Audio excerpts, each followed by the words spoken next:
We know that they still understand that the Islamic Republic of Iran is dangerous. We know that on October 14th, they gave us assistance in repelling the Iranian attack. April 14th. We know that last week also, when we were attacked yet again by the Iranians, they quietly helped us. And we know that they've even admitted to helping us. So that is a really, really good sign. And I'll add something else. There are a lot of business people in Saudi Arabia who are connected to Israel, who have dual citizenship, or who are working through third parties. It's almost like our relationship with the UAE 10 years ago.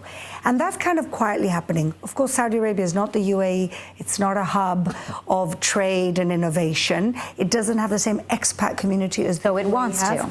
It wants to, and it understands that Israel could be key. That's exactly what we do know about Saudi Arabia.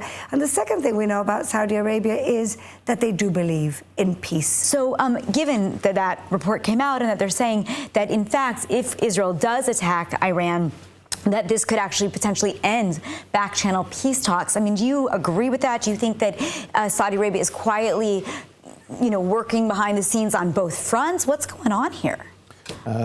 One thing I've humbly learned over the years is that to understand diplomacy in this region, as enabled by our Arab friends, is the term cognitive dissidence.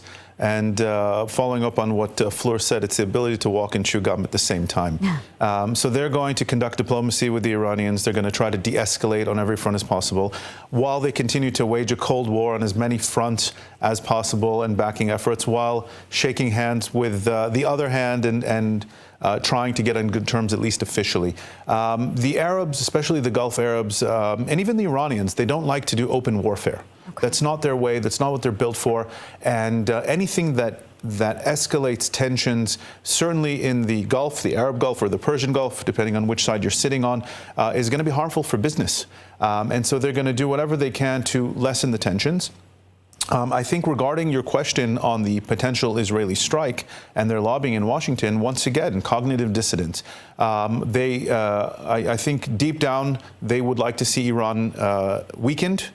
Right. I mean, the defense pact that Fleur mentioned is such, but then you hear them going to Washington. 100%. And I think they would not lose a lot of sleep if and how Iran was weakened in any significant way by this supposed Israeli attack that we're all waiting for, and by the way, that the Iranians are very much waiting for.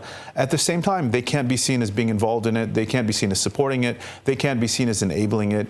And they have to do their part in trying to lessen tensions in the region. So if they can weaken Iran, if they can sideline Iran, and that's really a lot of what is behind the Abraham Accords, and we have to remember, the Abraham Accords, specifically the UAE and especially Bahrain, signing those agreements with Israel would not have happened without a very, very big backroom stamp of approval from the Saudis, especially the Bahrainis, who are an extension of Saudi foreign policy. And so that's a signal from them that they are working to deeply reset the region. This is not just about trade ties. To be honest, Dan, those Abraham Accords were signed in 2020. We're in 2024 now. A lot has changed. October 7th hadn't happened when those accords were signed. And last month, Netanyahu stood at the General Assembly of the United Nations, and Netanyahu said, blessings, curses. Blessings is Saudi Arabia and the extension of the Abraham Accords. Curses is what will happen if we let Iran win. So, I mean, Fleur, just Netanyahu, like, is he having these talks? Is like something going on there that he knows, or is this just him wanting it to be such and therefore he says this at the United Nations?